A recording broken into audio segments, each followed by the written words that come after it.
오늘의 헤드라인입니다. 소프트웨어 인재를 양성하기 위한 교육기관인 이노베이션 아카데미가 문을 열었습니다. 과학기술정보통신부는 매년 500여 명의 교육생을 뽑아 실전 역량을 쌓도록 해 우리나라 소프트웨어 강국으로 이끄는데 핵심적인 역할을 할 것으로 기대됩니다. 머리카락을 한 번에 열올씩 심을 수 있는 새로운 모발 이식기가 개발되었습니다. 비용과 수술 시간을 획기적으로 줄여 환자의 부담을 크게 줄일 것으로 기대됩니다. 우주택시로 불리는 보잉의 스타라이너가 우리 시각으로 오늘 밤 발사됩니다. 지구와 우주정거장 사이에 우주인과 화물을 운송하는 역할로 아마 올해 마지막 우주 이벤트가 되지 않을까 싶은데요. 과학본색에서 자세한 내용 알아봅니다. 과학 커뮤니케이터는 이미 외국에서는 하나의 직업으로 인정받아 다양한 활동을 하고 있습니다. 사실 1825년 마이클 패러데이가 제안한 크리스마스 강연이 대중과학 강연의 시초라고 하는데요. 오늘 궁금한 S에서는 과학 커뮤니케이터 마이클 패러데이에 대해 알아봅니다.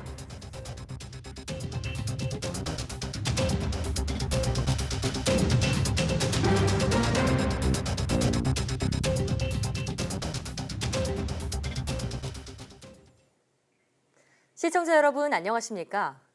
오늘부터 사이언스 투데이를 함께 진행하게 된 조진혁입니다. 네, 그럼 오늘의 첫 소식입니다. 소프트웨어 인재를 양성하기 위한 교육기관인 이노베이션 아카데미가 개포 디지털 혁신파크에 문을 열었습니다. 이노베이션 아카데미는 자기주도 소프트웨어 교육으로 명성이 높은 프랑스 에콜 42의 교육 프로그램을 도입해 2년 비학위 과정으로 운영됩니다. 앞서 1기 교육생 모집 과정을 거쳐 선정된 500여 명은 1월부터 시작되는 집중 교육 과정을 거치게 되며 이 가운데 높은 점수를 획득한 250여 명이 1기 교육생으로서 본 교육을 받게 됩니다. 과학기술정보통신부는 매년 500여 명의 교육생을 뽑아 실전 역량을 쌓도록 할 계획입니다. 그럼 이어서 최기영 과학기술정보통신부 장관의 말을 직접 들어보시겠습니다. 이노베이션 아카데미를 통해 2023년까지 2,000명 이상의 인재가 우수한 소프트웨어로 거듭날 것으로 기대됩니다. 이와 함께 소프트웨어 중심 대학, AI 대학원 등 인재 양성 사업을 통해 배출되는 우수한 인재들이 앞으로 우리나라를 소프트웨어 강국으로 이끄는 데 핵심적인 역할을 할 것이라고 생각합니다. 이세돌 구단이 국내 인공지능 한돌과의 은퇴대국 두 번째 경기에서 122수 만에 불개패했습니다. 한돌의 핸디캡을 주는 1국에서는 승리했지만 동등한 조건에서 치러진 2국에서는 완패했습니다. 김재형 기자입니다. 1국 승리로 핸디캡 없는 맞바둑 형식으로 2국에 나선 이세돌 구단은 초반부터 흔들렸습니다. 돌가리기로 흑돌을 잡은 이세돌 구단은 대국 초반 실리작전으로 한돌의 계산력에 대응했습니다.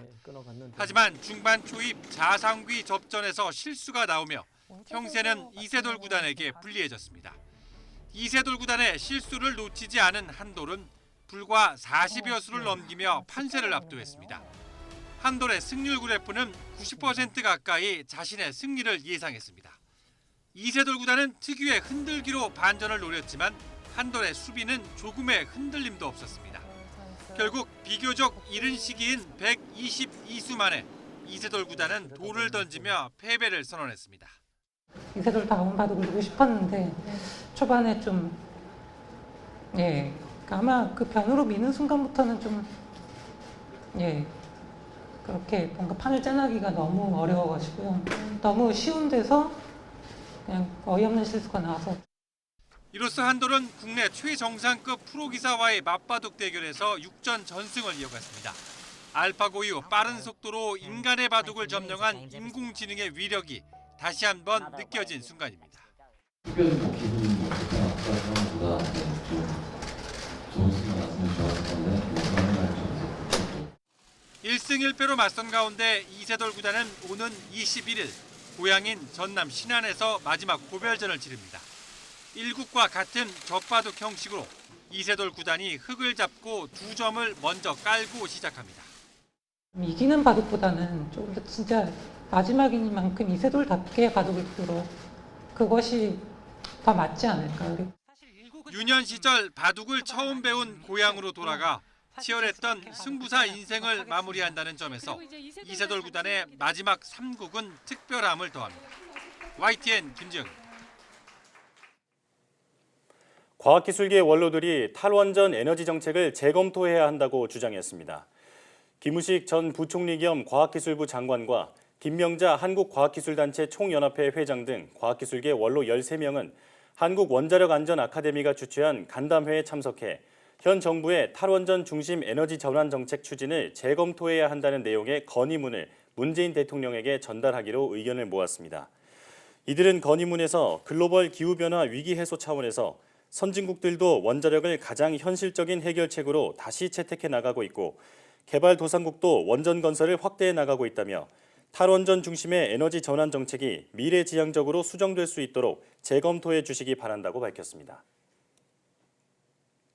한국원자력의학원 의료진이 전열기를 몰래 들여와 곱창을 구워 먹은 사실이 내부 감사를 통해 확인됐습니다.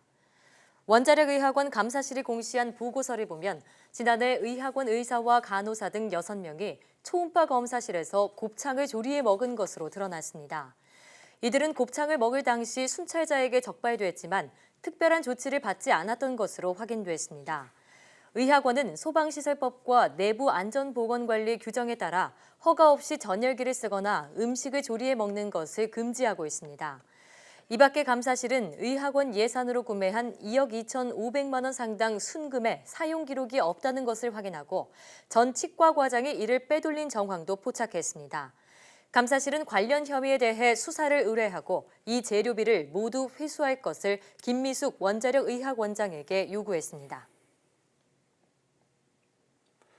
오는 24일 중국 청두에서 열리는 한중일 정상회담에 앞서 3국 무역장관 회의가 열립니다. 일본 교도통신에 따르면 리청강 중국 상무부 부장조리는 기자회견에서 한중일 3국이 오는 22일 베이징에서 경제무역장관 회의를 열기로 했다고 발표했습니다. 중국 상무부는 이번 회의는 동아시아 영내 포괄적 경제 동반자 협정과 자유무역협정 협상의 가속화 방안을 협의하는 자리라고 설명했습니다.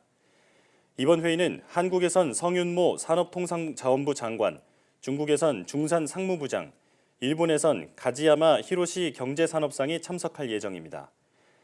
중국을 포함한 3국 장관 사이 회동이지만 한일 양국 주무장관은 일본이 지난 7월 한국에 대한 수출 규제를 단행한 이후 처음으로 만나는 자리입니다.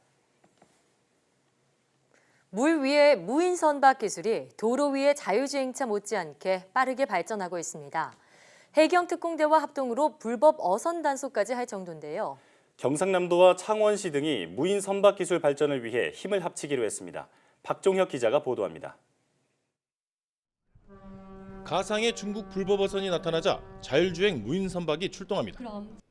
불법 어선이 충돌하려 하자 알아서 회피하고 달아나는 배를 쫓아 선회하며 도주로를 차단합니다. 이윽고 해경 특공대가 출동해 불법 어선을 제압합니다. 무인 선박에는 물대포나 기관포 등을 달 수도 있습니다.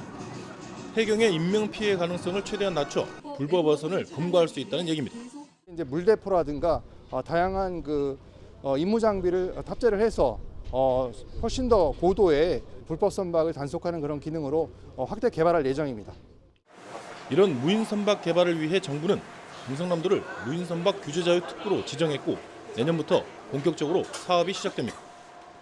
하지만 현행법에는 무인 선박의 개념이나 시설 기준, 인증 기준 등 관련 제도가 미비합니다. 이를 개선하기 위해 경상남도와 창원시 그리고 한국상국 등 관련 기관들이 한자리에 모였습니다. 특구 사업을 앞두고 업무 협약을 체결해 무인 선박 관련 기술과 제도를 체계화하고 무인 선박 산업 생태계를 만들겠다는 겁니다. 앞으로 실제 적용 가능한 기술을 개발하고 또 우리 기업들이 세계에 진출할 수 있는 기반이 마련됐다고 볼 수 있습니다. 특히 창원시의 경우 스마트 산업단지를 조성하고 있어 무인 선박 특구와 시너지 효과를 거둘 것으로 기대하고 있습니다. ICT를 융합하는 것이 이제 스마트 산단, 스마트 공장으로 가는 첫걸음인데요. 역시 이제 조선에 있었어도 선박에 있었어도 ICT를 융합하는 것이 무인 선박으로 가는 첫걸음입니다. 세계 무인 선박 시장은 해마다 7% 성장해 오는 2030년 16조 원 규모로 성장할 것으로 업계에서는 내다보고 있습니다. YTN 박종혁입니다. 인류 역사상 첫 블랙홀 관측이 국제학술지 사이언스 선정 올해 최고의 혁신 성과로 꼽혔습니다.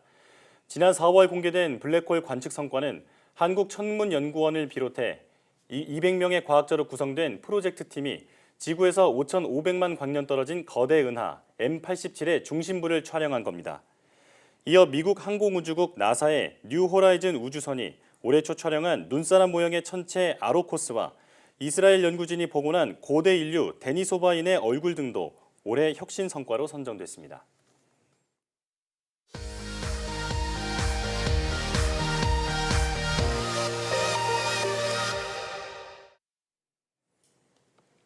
화제의 뉴스를 골라 과학 기자의 시선으로 분석하는 과학 본색 시간입니다.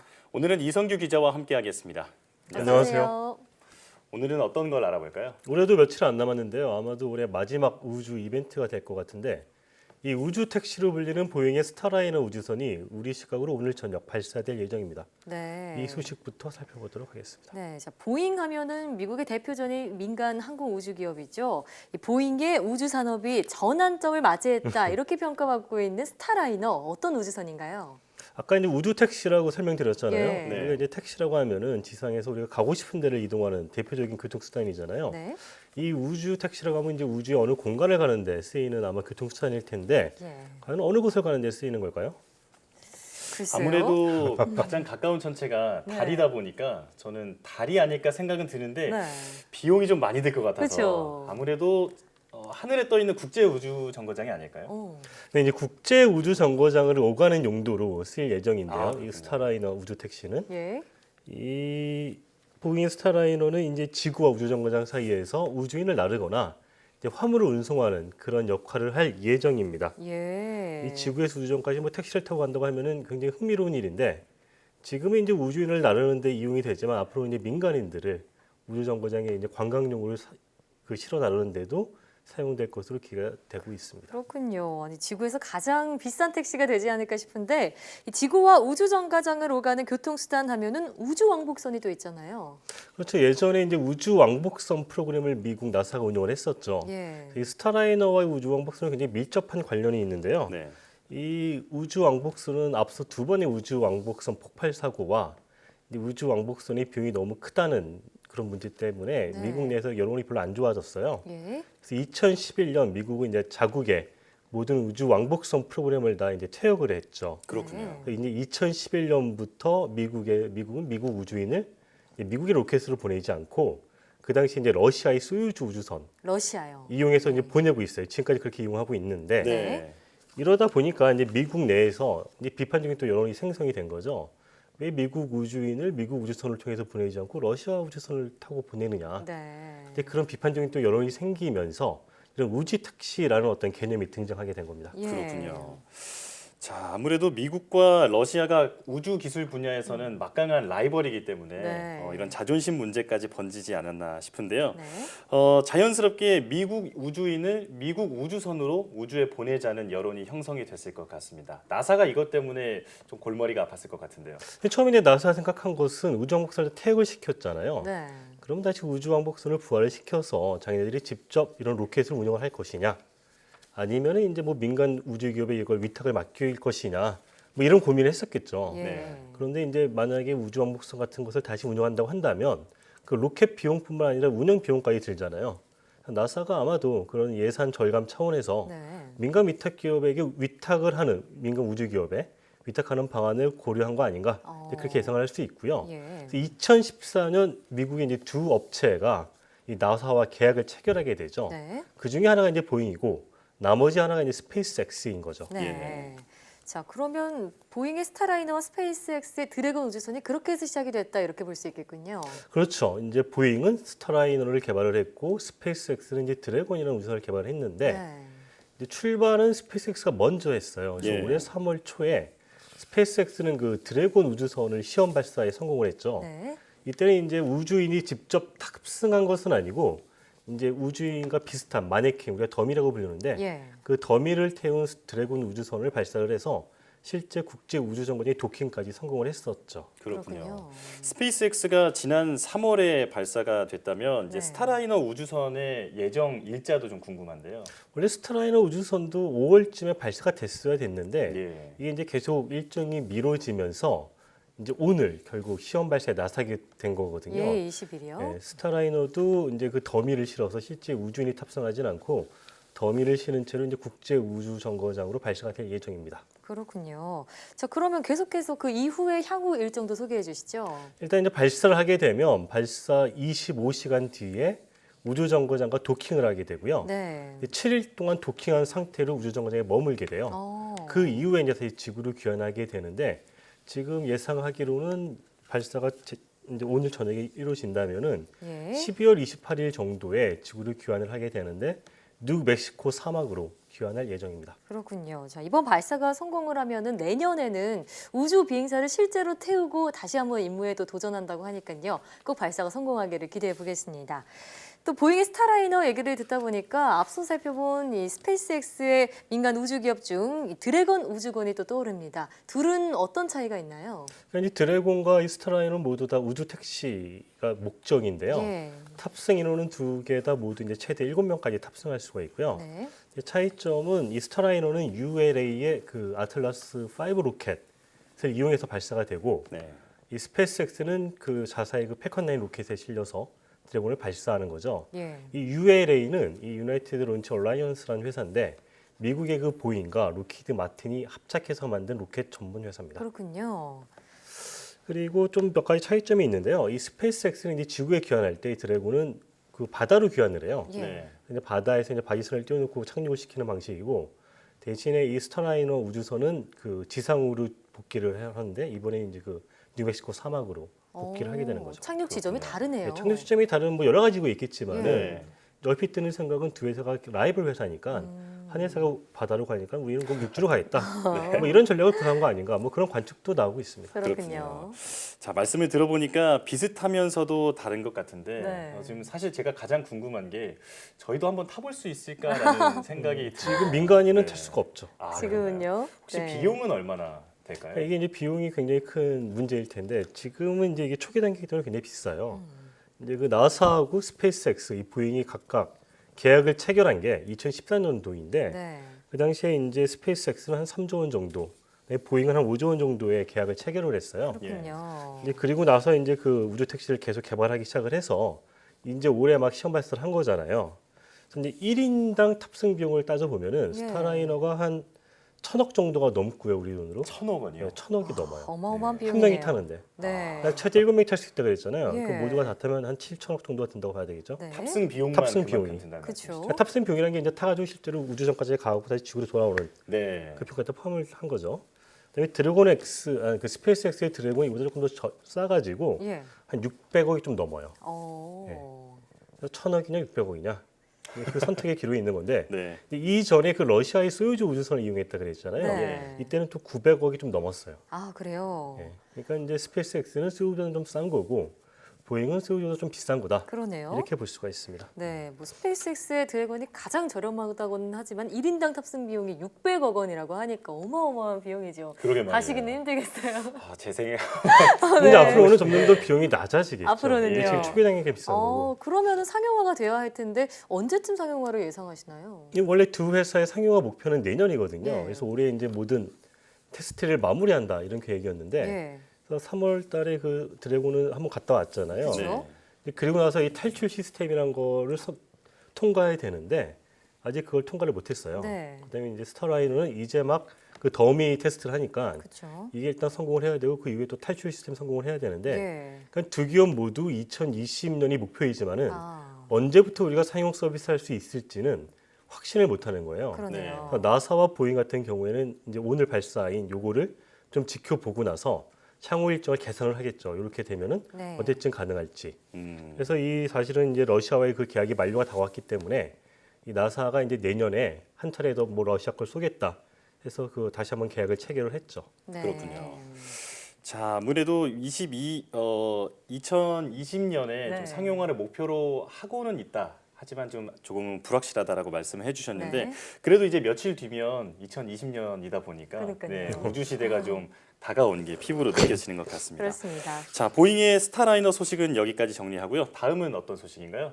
이제 올해 초 그 중국이 달의 뒷면에 인류 최초로 창어 4호 착륙선을 보냈었잖아요. 예. 이제 세계적인 뉴스가 됐었는데 그때 창어 4호에는 그 옥토키 2호라는 무인 로봇가 같이 실려 있었어요. 네. 이 무인 로봇가 달 탐사 최장 기록을 경신했다는 내용입니다. 그렇군요. 이전까지 최장 기록하면은 구소련의 탐사 로봇죠. 루노후트 1호였는데 자세한 내용 전해주시죠. 이 구소련이 사실은 굉장히 많은 일을 했었는데 네. 이제 뭐 인류 최초로 인공위성도 쏜 것도 구소련이었고 그렇습니다. 여러 가지 많은 일을 했었는데 이제 그 중에 하나가 탐사 로봇을 이제 달에 보낸 거였었죠. 그래서 이 루노호트 1호는 1970년 11월 17일 구소련의 그 루나 17호라는 달 탐사선에 실려서 달 표면에 착륙을 했어요. 네. 이때부터 이제 근데 탐사 활동을 시작을 해가지고 원래는 한 90일 정도 운영할 것으로 계획을 했었는데 네. 실제로 운영을 하다 보니까 1972년 10월 4일까지 약 10개월 반 정도 운행을 한 거예요. 네. 이걸 이제 일수로 환산을 해보면 321일 정도 예상보다 운영을 훨씬 했다. 길어졌네요. 예상을 좀 뛰어넘은 거죠. 네. 그렇네요. 그래서 이 루노호트 1호는 그 달 표면에서 약 10.5km를 이동을 했고요.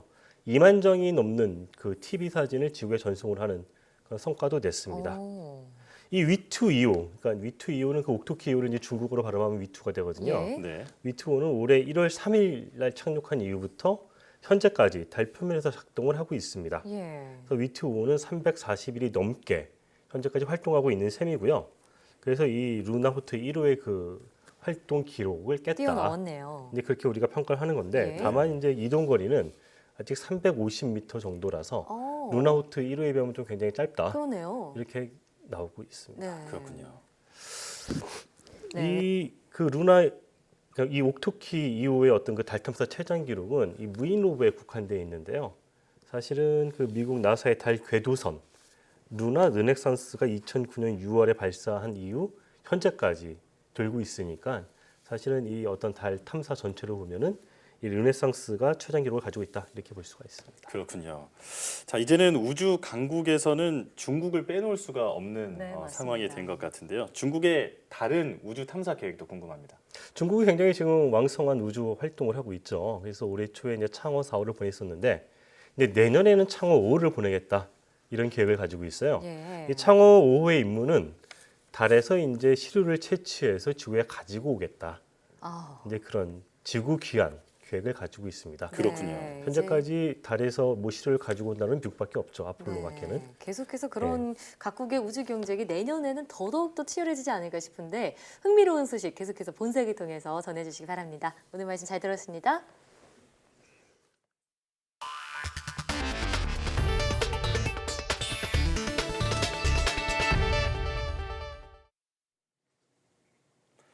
탈모 때문에 고민하는 분들 많으시죠? 네, 한 번에 열흘씩 심을 수 있는 새로운 모발 이식기가 개발돼 수술로 인한 시간과 비용 부담을 줄일 수 있을 것으로 보입니다. 이정우 기자입니다. 모발 이식은 뒷머리에서 채취한 모낭을 기계로 탈모 부위에 심는 수술법입니다. 이 방법은 속도가 빠르고 모낭 손상이 적으면서도 모발 생착률이 높습니다. 하지만 모낭 하나하나를 이식기에 장착해 두피에 삽입하는 과정을 되풀이해야만 합니다. 남성 탈모의 경우 2~3천 개의 모낭 삽입이 필요하다 보니 수술 시간이 2시간 내지 3시간 걸려 의사와 시술자 모두가 고통받고 있습니다. 국내 연구진이 이런 어려움을 덜기 위해 한 번에 10개의 모발을 연속으로 심을 수 있는 모발 이식기를 개발했습니다. 10개의 바늘 모듈을 하나의 카트리지에 수용을 해서 연속적으로 10개가 동작을 할 수 있도록 만들었습니다.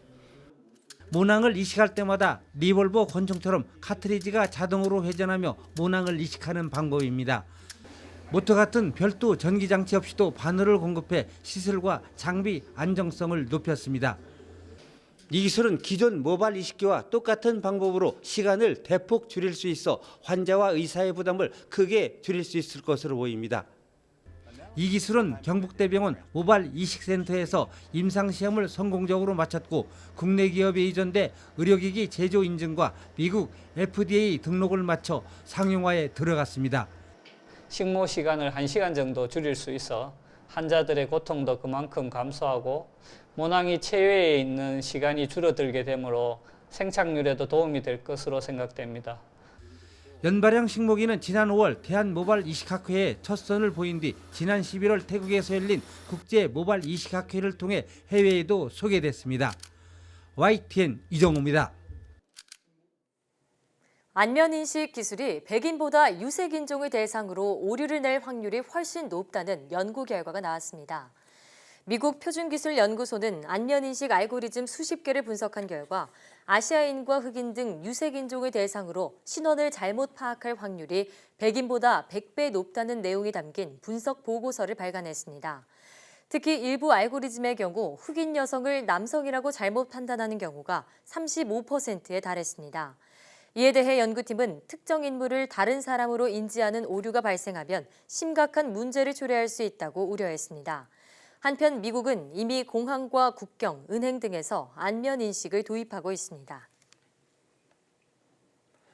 농촌진흥청은 중학교 자유학기제에 맞춰 개발한 학교 텃밭 활용 프로그램이 학생 진로 탐색과 스트레스를 낮추는 데 도움이 되는 것으로 나타났다고 밝혔습니다. 농진청 연구진이 이 프로그램을 중학교에서 시행한 결과 참여 학생의 직업에 대한 지식이 참여하지 않은 학생보다 65%, 진로 계획은 16% 높았습니다. 또 학생의 스트레스가 5% 줄었고 스트레스 저항도와 심장 안정도는 각각 16%, 13% 오른 것으로 나타났습니다. 게임 중독을 질병으로 보고 질병 코드를 부여하기 위한 연구가 내년부터 시작됩니다. 게임 중독 질병 코드 문제와 관련해 구성된 민관협의체는 5차 회의를 열고 게임 중독에 질병 코드를 부여하는 데 대한 과학적 근거 분석, 국내 게임 중독 실태, 질병 코드 도입 시 파급 효과 연구를 내년부터 시작하기로 결정했습니다. 주목되는 건 과학적 근거 분석 연구로 WHO가 게임 중독을 질병으로 분류한 뒤 이어지는 논란들을 해소할지입니다. WHO는 앞서 지난 5월 총회 때 게임 중독을 질병으로 결정하고 각국도 이 기준을 적용하라고 권고했는데 이후 국내에서는 의학계와 게임업계가 과학적 근거 여부를 놓고 맞섰고 복지부와 문체부도 도입 찬성과 반대로 뚜렷한 입장 차이를 보여왔습니다. 세 분야 연구는 내년 초부터 복지부와 문체부가 함께 용역 발주를 시작해 수행기관을 선정한 뒤 착수될 예정입니다. 과학적 근거 분석과 파급 효과 분석에 1년, 실태 조사에 2년 정도가 걸릴 전망입니다. 미국 의회가 청소년들의 전자담배 사용을 막기 위해 담배와 전자담배를 구입할 수 있는 나이를 현재 18살에서 21살로 상향하는 법안을 통과시켰습니다. 이 법안은 내년부터 시행될 예정입니다. 보도에 김원배 기자입니다. 미국 상원이 현지 시각 19일 담배와 전자담배를 구입할 수 있는 최저 나이를 현재의 18살에서 21살로 올리는 내용이 포함된 법안을 통과시켰습니다. 하원도 현지 시각 17일 같은 내용의 법안을 통과시켰습니다. 이에 따라 법안이 시행되는 내년부터 미국에서는 21살 미만은 담배와 전자담배를 구입할 수 없게 됩니다. 미국의 50개 주 가운데 19개 주는 이미 21살 이상에게만 판매하도록 정하고 있지만 이번에 미국 전역으로 규제가 확대된 것입니다. 미국 의회가 담배와 전자담배 구매 가능 나이를 상향하는 법안을 통과시킨 것은 청소년들 사이의 전자담배 인기의 위기감을 느꼈기 때문입니다. 올해 미국 정부의 조사에 따르면 고등학교 3학년 학생의 약 28%가 조사 직전 30일 동안 전자담배를 사용한 경험이 있는 것으로 나타났습니다. 이는 불과 3년 전인 2016년 조사 때의 11%보다 배 이상 급증한 것입니다. 담배와 전자담배 구매 가능 나이를 올리는 이른바 담배 없는 청소년 법안은 미치 맥코넬 상원 공화당 원내대표가 공동 발의했습니다. 맥코넬 원내대표는 청소년들이 이런 위험한 제품들을 멀리하도록 돕는 이 법안이 상원을 통과한 것에 자부심을 느낀다고 말했습니다. YTN 김원배입니다.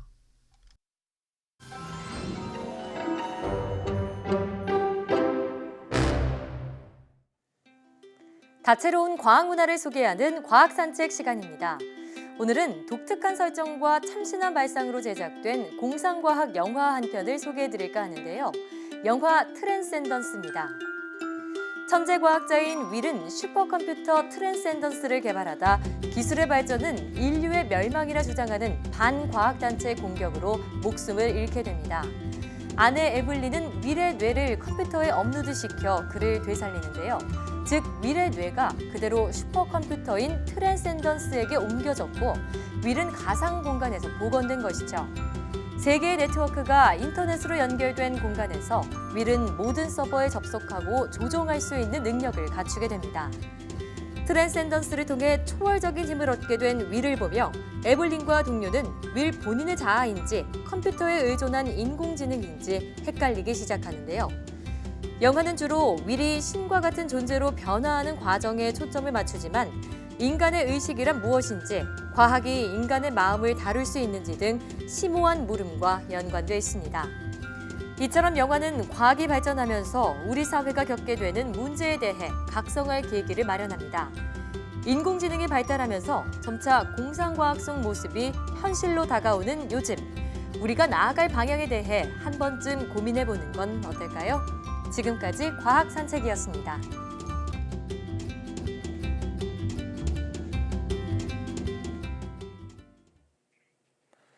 경치 좋은 산이나 호수 등을 연결해 아찔한 체험을 즐길 수 있는 출렁다리가 유행처럼 전국 곳곳에 들어서고 있습니다.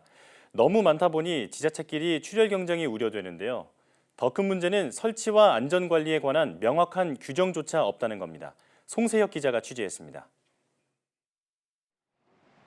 애국가 배경에 나올 만큼 해돋이 명소로 잘 알려진 강원도 동해 추암해변. 흔들리는 다리 위로 관광객의 발길이 이어집니다. 지난 6월 개통한 길이 72m 해상 출렁다리입니다. 현재 전국에 있는 출렁다리는 160곳이 넘습니다. 기초자치단체 3곳 중 2곳꼴로 설치한 셈입니다. 일부 출렁다리가 관광 명소로 떠오르자 지자체마다 너도 나도 뛰어들고 있는 겁니다. 규모도 경쟁하듯 점점 커지고 있습니다. 지금은 지난 4월 개통한 충남 예산 출렁다리가 402m로 가장 길지만 내년엔 충남 논산에 600m, 2022년엔 경북 안동에 750m짜리 출렁다리가 들어설 예정입니다. 세금을 쏟아붓는 공사 비용도 수십억 원에서 200억 원 규모까지 치솟았습니다. 특색 없이 따라하기에 급급하다 보니 출혈 경쟁이란 비판이 나오고 있습니다. 전국 어디를 가나 출렁다리는 다 비슷비슷한데 너무 많은 돈을 투자해가지고 너무 낭비적인 소모가 너무 많다고 저는 그렇게 생각합니다. 더 큰 문제는 안전관리가 소홀하다는 점입니다. 지난해 감사원 감사 결과 길이 100m 이상 출렁다리 22곳 가운데 절반 이상은 바람을 견디는 안전성 실험을 받지 않고 설치했습니다. 또 전국 출렁다리 3곳 중 한 곳은 최근 4년간 단 한 차례도 안전점검을 하지 않은 것으로 드러났습니다. 하지만 사고 위험을 줄일 설치와 안전관리 규정조차 제대로 마련되지 않았습니다. 일시적으로 사람이 많이 몰리거나 이제 그런 경우가 많아서 그때 사고가 나면 이제 굉장히 위험하지 않습니까? 일상적인 관리나 이런 것들을 그냥 일반 도로교나 이런 거 하는 수준 정도로. 정부는 뒤늦게 지난 9월 법정 시설물로 지정해 관리할 것을 지자체에 권고했습니다. 하지만 법적 구속력이 없다 보니 여전히 손을 놓은 곳이 많습니다. 안전은 뒷전인 채 유행처럼 번진 출렁다리가 예산만 낭비하는 애물단지로 전락하는 것은 아닌지 우려가 커지고 있습니다. YTN 송세혁입니다.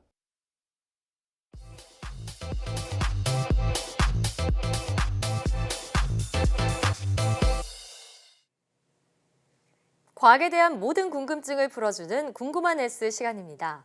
많은 사람들이 과학에 흥미를 느낄 수 있도록 과학 대중화를 이끄는 전문가가 있죠. 바로 과학 커뮤니케이터들인데요. 과학 커뮤니케이터의 개념은 무려 200여 년 전 과학 대중화를 꿈꾼 한 과학자에 의해 탄생했는데요. 이 과학자는 누구일지 지금 바로 화면으로 만나보시죠. 안녕하세요. 과학의 모든 궁금증을 해결하는 궁금한 S의 이호종입니다. 궁금한 S와 함께할 오늘의 이야기 만나볼게요. 최근 과학 커뮤니케이터라는 말이 자주 등장하고 있는데요. 과학 커뮤니케이터란 과학을 통해 대중과 소통하는 사람을 말합니다. 물론 저도 과학 커뮤니케이터로서 과학을 친근하게 전달하려고 열심히 노력하고 있고요. 그런데 과학 커뮤니케이터란 말이 최근 등장한 개념이지 않나 라고 생각하시는 분들이 많으실 것 같은데요. 사실 그 기원은 훨씬 오래되었으며 외국에서는 이미 하나의 직업으로 인정받아 다양한 플랫폼에서 활동하는 과학 커뮤니케이터들이 매우 많다고 합니다. 1825년 영국 왕립연구소의 과학자인 마이클 패러데이가 제안해서 열린 크리스마스 강연이 대중과학 강연의 시초라고 불리고 있죠. 이렇게 보면 과학 커뮤니케이터라는 직업이 200여 년 전에 발생한 셈입니다. 마이클 패러데이는 과학을 좋아하는 분들이라면 한 번쯤 들어보셨을 과학자인데요. 패러데이는 기존 전기화학을 통해 전기력이라는 현상을 새로운 관점에서 다양한 실험을 통해 우리에게 보여준 과학자로서 현대 전자기학의 아버지라고 불리고 있습니다. 그렇지만 오늘은 특별히 과학 커뮤니케이터로서의 그의 업적에 대해서 함께 들여다보도록 하겠습니다. 마이클 패러데이는 1791년 가난한 대장장이 제임스 패러데이와 농부의 딸 마가렛 사이에서 4명의 자녀 중 셋째로 태어났습니다. 프랑스 혁명의 여파로 극도로 가난했던 그의 가정 환경 때문에 13살이라는 어린 나이로 생계를 돕기 위해 재본소에 수습생으로 일하게 되었습니다. 실력이 좋고 사고가 개방적이었던 패러데이는 재본소의 일을 곧잘 습득하게 되었고 일이 끝나고 남는 시간에는 재본된 책을 읽는 취미도 생겨났습니다. 그런데 우연인지 필연인지 그 중에는 1806년 제인 마르켓이 쓴 유명한 화학 입문서 화학의 대화가 들어 있었습니다. 이 책은 패러데이가 특별히 전기화학의 호기심을 불러일으키기에 충분한 커다란 매력을 가지고 있던 책이었습니다. 그래서 마이클 패러데이는 이런 과학 서적을 매일 밤 읽고 또 읽었다고 합니다. 그러던 중 아이작 와츠의 생각의 발전이라는 책을 통해 글을 읽거나 강의를 듣고 노트를 정리하는 것, 그리고 비슷한 생각을 하는 사람들에게 아이디어를 나누는 것이 생각을 발전시키는 아주 중요한 요소라는 것을 깨닫게 되면서 책을 통해 공부한 전기화학의 지식을 동료 학생들에게 나눠주는 일을 하게 되었습니다. 그의 과학 커뮤니케이터 능력은 이 시점으로부터 점차 성장하게 됩니다. 1812년 패러데이의 나이가 겨우 21살밖에 되지 않았음에도 불구하고 그가 정리한 전기화학적 지식이 담긴 제본서는 무려 4권이나 되었는데요. 제본소장은 자신의 직원 중 젊은 과학자가 있다는 사실에 매우 기뻐하며 이 책들을 고객들에게 자랑처럼 보여주곤 했습니다. 그런데 기적은 여기서부터 시작하게 됩니다. 이러한 고객 중 한 사람이 깊은 감명을 받으며 당시 왕립연구소의 인기 강사이자 전기화학으로 유명했던 과학자인 험프리 데이비에게 이 책을 소개하게 되며 이를 계기로 데이비와 패러데이의 인연이 시작되게 됩니다. 불행인지 다행인지 이 일이 있은 지 얼마 지나지 않아 데이비는 삼염화 질소 실험을 하다가 눈에 커다란 상처를 입게 되고 본인의 치료 기간 동안 자신의 실험을 기록해줄 조수를 필요로 하게 됩니다. 그리고 이 조수직에 젊은 패러데이가 발탁되게 되면서 그의 인생을 송두리째 바꿔놓을 만한 계기를 맞이하게 됩니다. 하지만 안타깝게도 이름만 실험 조수였지 하는 일은 시험관을 씻는 등의 허들의 일이었다고 합니다. 급여도 일하던 재본소보다 적었고 못 배우고 가난하다고 무시도 많이 당했다고 합니다. 하지만 패러데이는 일하면서 실험을 이해하려고 노력했고 결국 데이비 교수도 패러데이를 실험에 참여시키기 시작했습니다. 고등 수학도 과학 이론도 몰랐던 패러데이는 똑같은 실험을 수백 번 반복하면서 배웠다고 합니다. 1831년 영국 왕립학교에서는 9일에 걸친 실험이 시작되었는데요. 마이클 패러데이는 박대자석이 만든 자기장을 이용해 전기를 발생시킬 수 있다는 것을 간단한 실험을 통해 증명하게 됩니다. 수많은 전기 실험 장치의 발명과 전자기 유도라는 대단한 발견을 이룩해냈으며 이에 대한 특허를 출원할 만한데 패러데이는 이러한 특허권에 대한 제의를 전부 거절하게 됩니다. 그러나 그가 포기할 수 없었던 것이 있었습니다. 돈이 없어 배우지 못하고 꿈조차 꾸지 못하는 아이들과 과학의 대중화를 위해서 대중들과 소통하는 강연회였죠. 한 번은 영국 정부가 패러데이의 업적을 치켜세우며 당시 귀족들만 묻힐 수 있었던 묘지를 지정해주기도 했지만 그것 또한 거절합니다. 대신 배우지 못해 꿈도 꾸지 못하는 아이들이 과학 강연을 들을 수 있게 지원해달라고 요청했다고 해요. 그래서 매년 12월 25일 크리스마스, 영국 왕립연구소에서는 아주 특별한 행사가 열립니다. 그것은 바로 어린이들을 위한 크리스마스 강연입니다.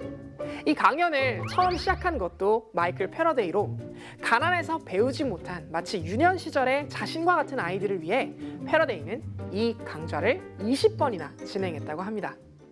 특히 1860년 크리스마스 즈음하여 촛불의 연소 과정에서 일어나는 화학적 변화, 이산화탄소의 특성, 연소와 생물의 호흡에 대해 강연을 했고 이 6번의 강연록이 편집되어 후일에 따로 책으로 출판되었는데 그 책 제목은 촛불의 과학이었습니다. 패러데이는 항상 강연 말미에 여러분의 생명이 양초처럼 오래 계속돼 이웃을 밝히는 밝은 빛으로 빛나고 여러분의 행동이 양초의 촛불처럼 아름다움을 나타내주기를 간절히 바란다 라는 말을 남겼다고 합니다. 그럼 궁금한 S는 여기서 이만 인사드릴게요. 과학에 대한 궁금증이 있다면 언제든 유튜브에 사이언스 투데이를 검색해주세요. 이상 궁금한 S였습니다.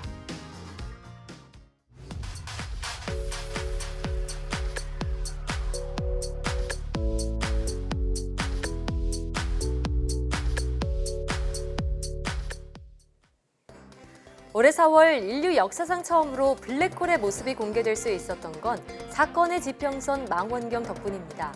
이는 전 세계의 전파 망원경을 연결해 지구 크기의 망원경을 만든다는 발상에서 나왔는데요. 이 망원경을 통해 블랙홀 촬영에 성공할 수 있었습니다. 또 놀라운 점은 아인슈타인의 일반 상대성 이론으로 예측한 블랙홀의 모습이 실제와 거의 일치했다는 건데요. 인간의 직관이 과학으로 입증된 순간이 올해 과학계 최고 성과로 꼽힌 건 당연한 일이겠죠? 네, 사이언스 투데이 오늘 저희가 준비한 소식은 여기까지입니다. 함께해 주신 여러분 고맙습니다.